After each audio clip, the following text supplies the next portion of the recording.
you have about the topic at hand. So today we are talking about knowing where you want to go. And the crux of this discussion is an emphasis on the need for planning. And that is universal. If you want to be successful, you have to plan. There are no extremely successful people that state they got there just by dumb luck without a plan.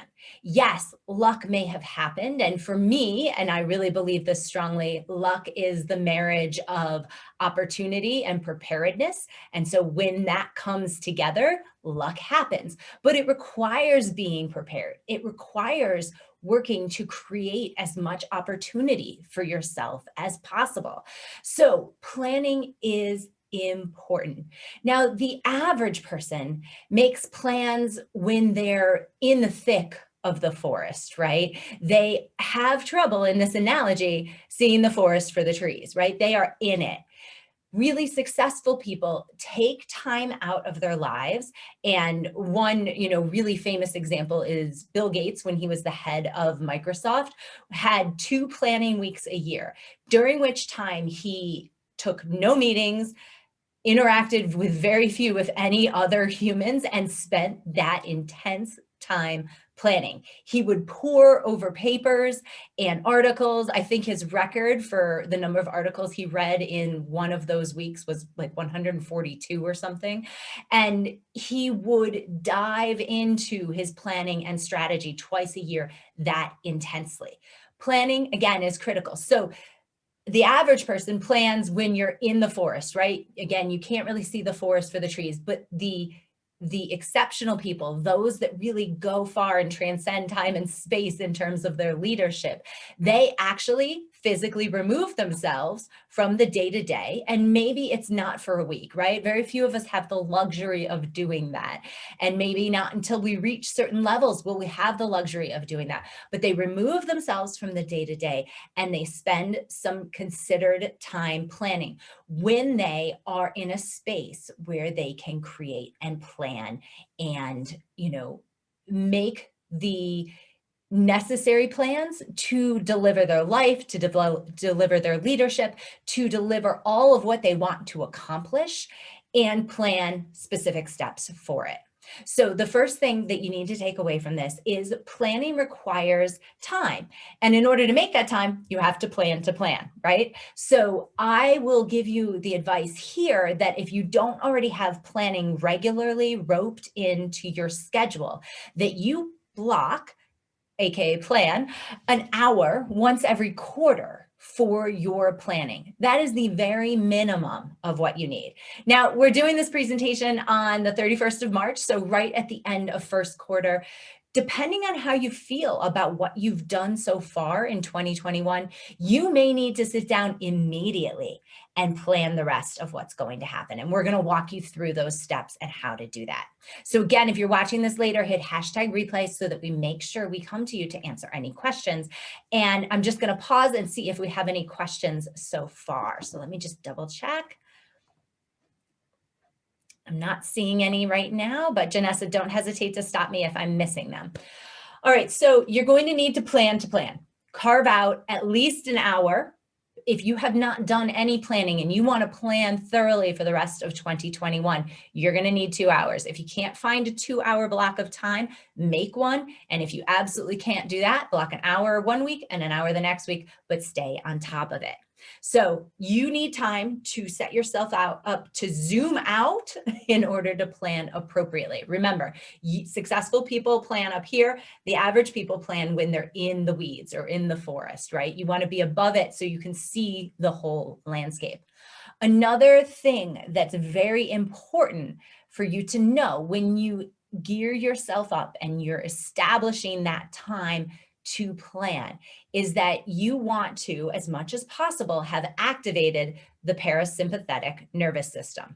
All right, so the parasympathetic nervous system is the nervous system and the basically, the psychophysiological state that allows our bodies and our minds to build and regrow. You want to be in a good place when you go to sit down to plan. And if you're not there, you want to give yourself as much time as you need to get there, because the parasympathetic nervous system will allow us to be open to dreams and possibilities. It is what enables us to dream big, to plan big, to have goals and aspirations that drive our deepest desires, get us excited, and actually create plans that then allow us to be excited about following through. In the same way in which you know that the people that are working with you, if you tell them to do something, or if you put them on a performance plan and they have to do X, Y, and Z, they may begrudgingly do that. But if you are working with them in such a way that you can activate their excitement about what they're doing, and they actually come up with the ideas of doing A, B, and C, those two deliveries will be vastly different. Right? The person that is doing something because it was dictated to them will do it just to get it done. It's rare that they're really going to want to do those things, to change, to perhaps even embody those behaviors. Whereas the person that comes up with ideas A, B, and C themselves is excited about it. Whatever they're delivering in that context will be more them. It will have more passion put behind it. And you can clearly see that. If it's something that they are working on themselves to change, but they've come up with the idea of that change, it is going to be much more possible than that the changes that they make will be sustained change. And that's because they're working in what's called the positive emotional attractor. They have the parasympathetic nervous system activated. So what are some things that you can do as you're getting ready to plan so that when you go into that block of time to plan, you are activating your parasympathetic nervous system? Well, you want to be as healthy and happy as possible, right? You want to be taking care of yourself.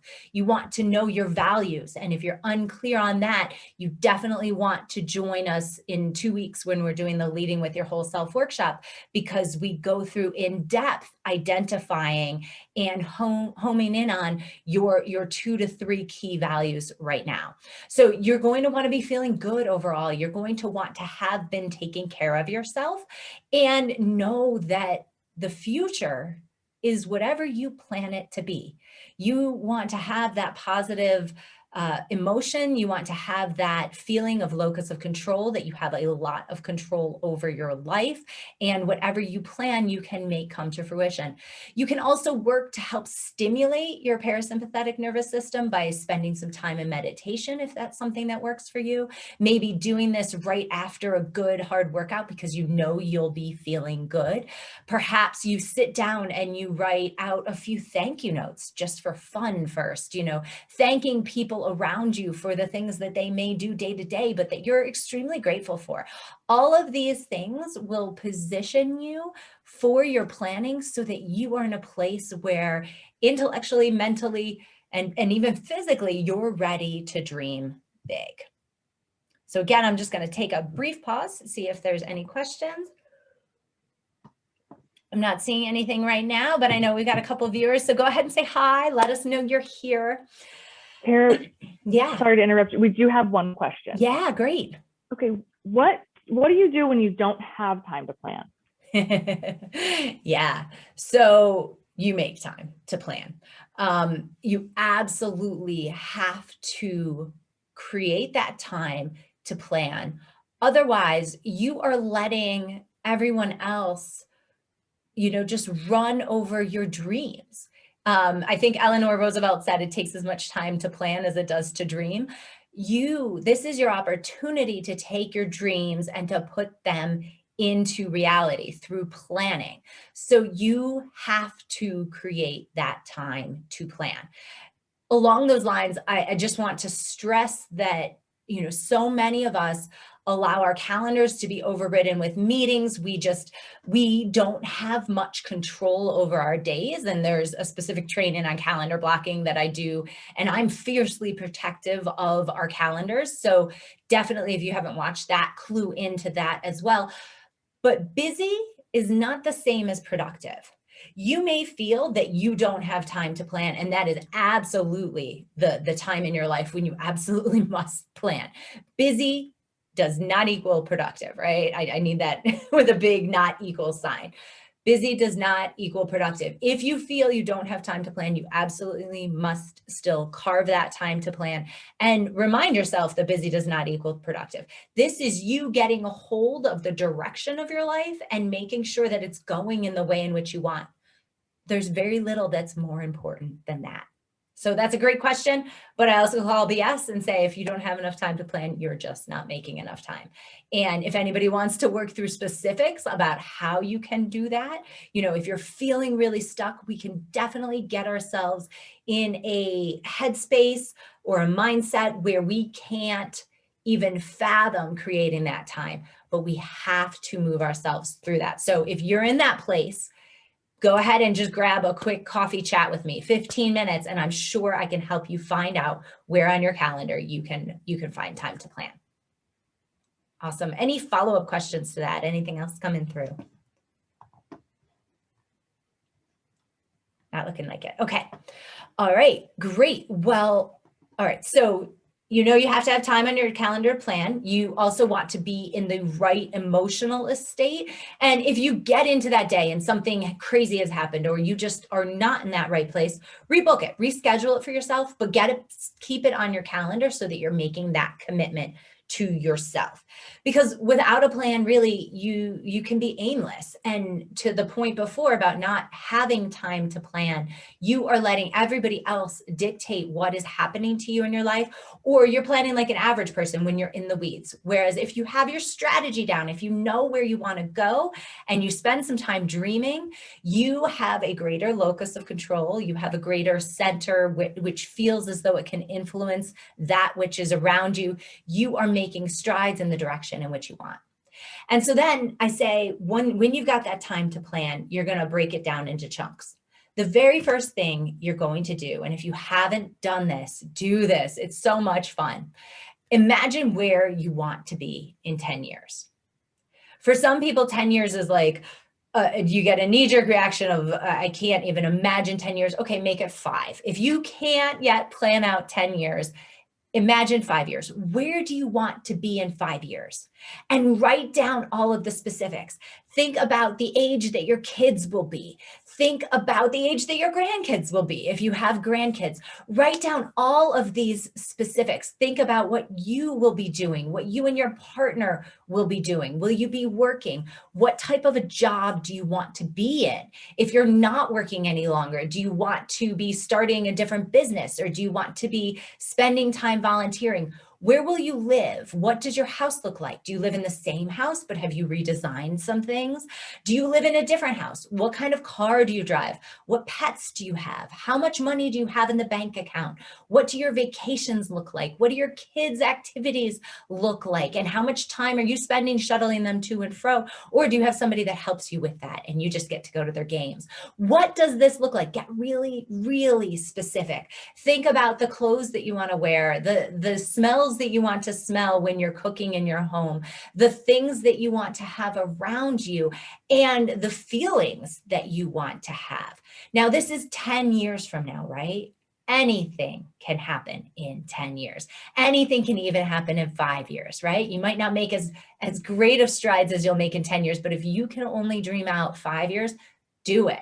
Do it and feel it, really get specific, because these are the things that you're going to call upon as you continue to formulate your plan. You want to feel a certain way in 10 years, and then we're going to back up and take the steps necessary to get there.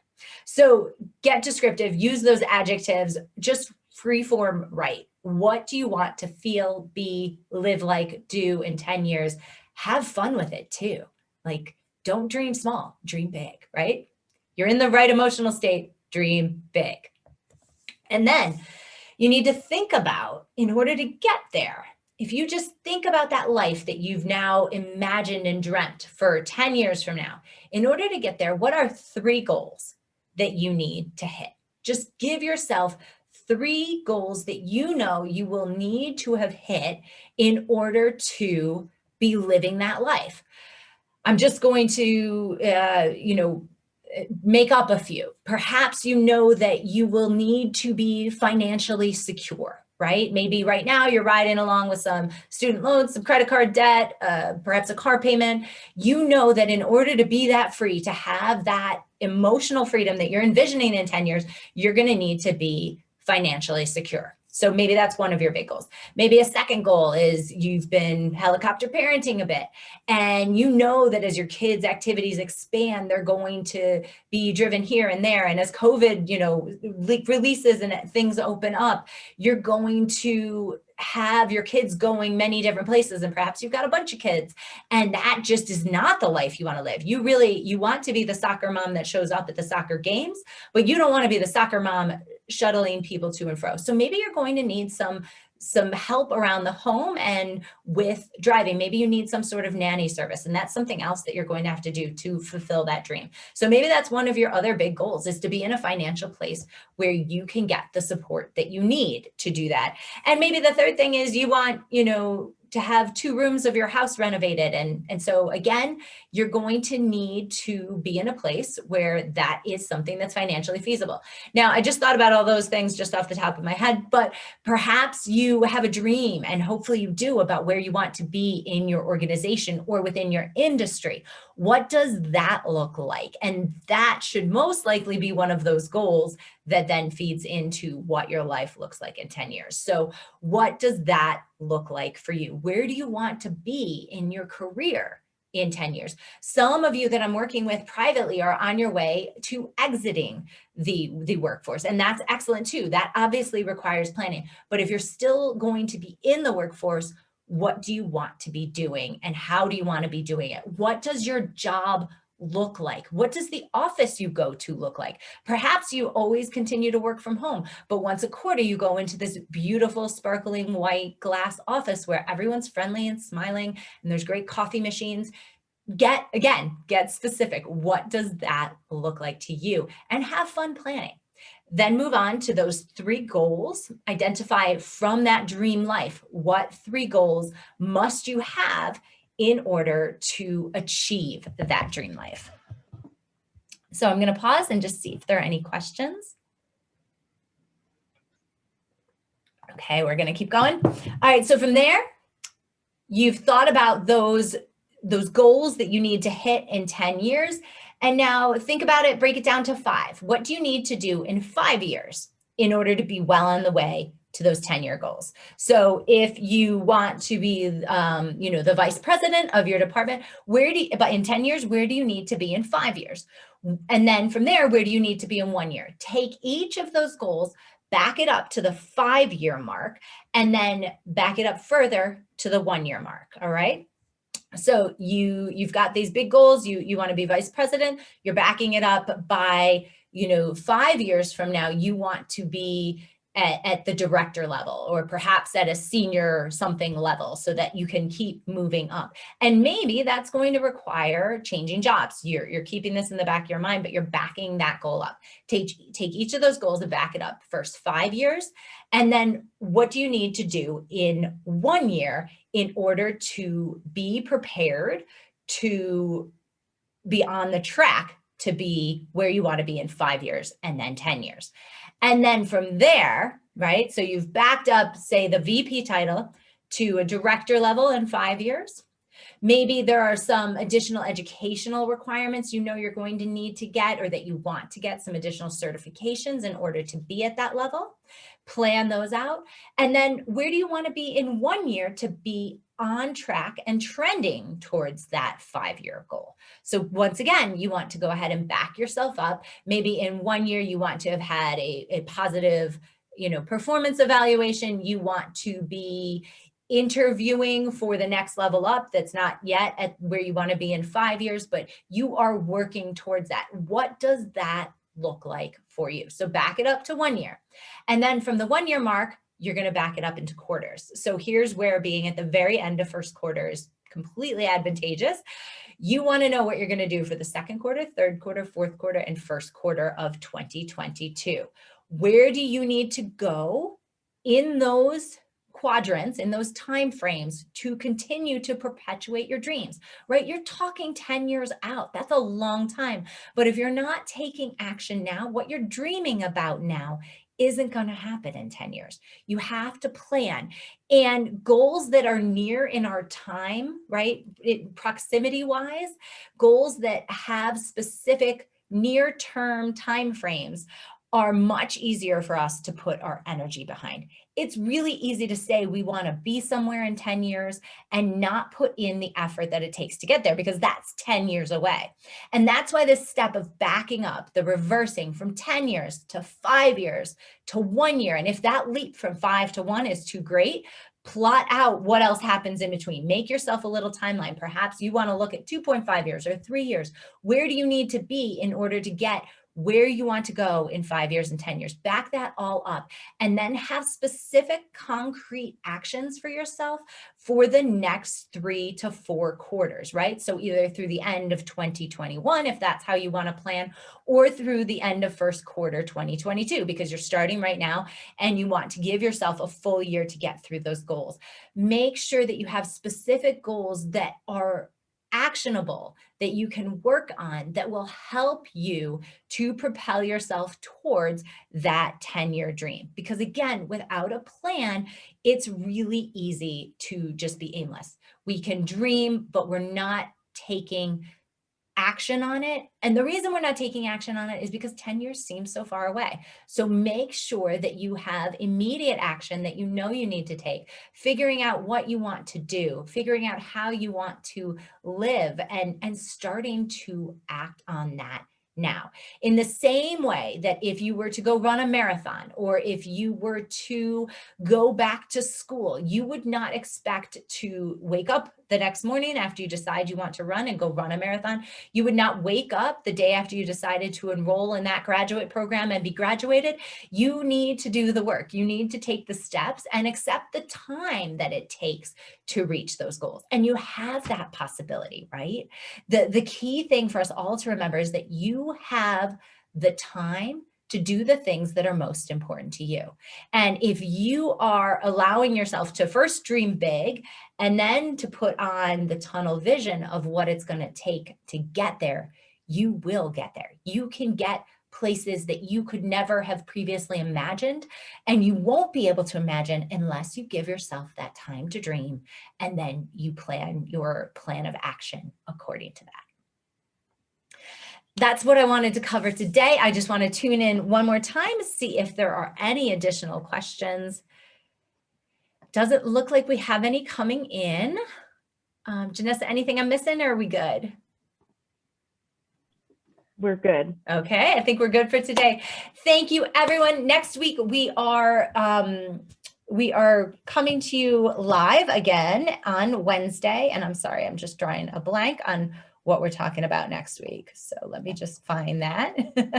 Again, if you're watching later, please go ahead and hit #replay so we can follow up with you. Next week, we're talking about connecting with your people. And it's so important that we are constantly in tune with how we're connecting with our people, how we're connecting with the teams we're working with, the organizations we're working with. What are we doing to strengthen those relationships? Because the crux of everything that we are doing in work, in our life, it is the relationships that we have, right? So how are you connecting with your people? Where may you be finding some barriers or some resistance or some issues? And how can you work through that? Definitely join us next week, excuse me. Let us know if you have any questions in advance of that Connecting with Your People workshop next week, because we love to hear your questions and help tailor these discussions to the things that you need. All right, I hope you all have a great rest of your week. Thanks for joining us, and definitely join us again next time. If you want the Zoom link in your calendar so that you don't miss any of these, please let us know and we will send you over the calendar invite. Thanks, everyone, and have a wonderful rest of your Wednesday.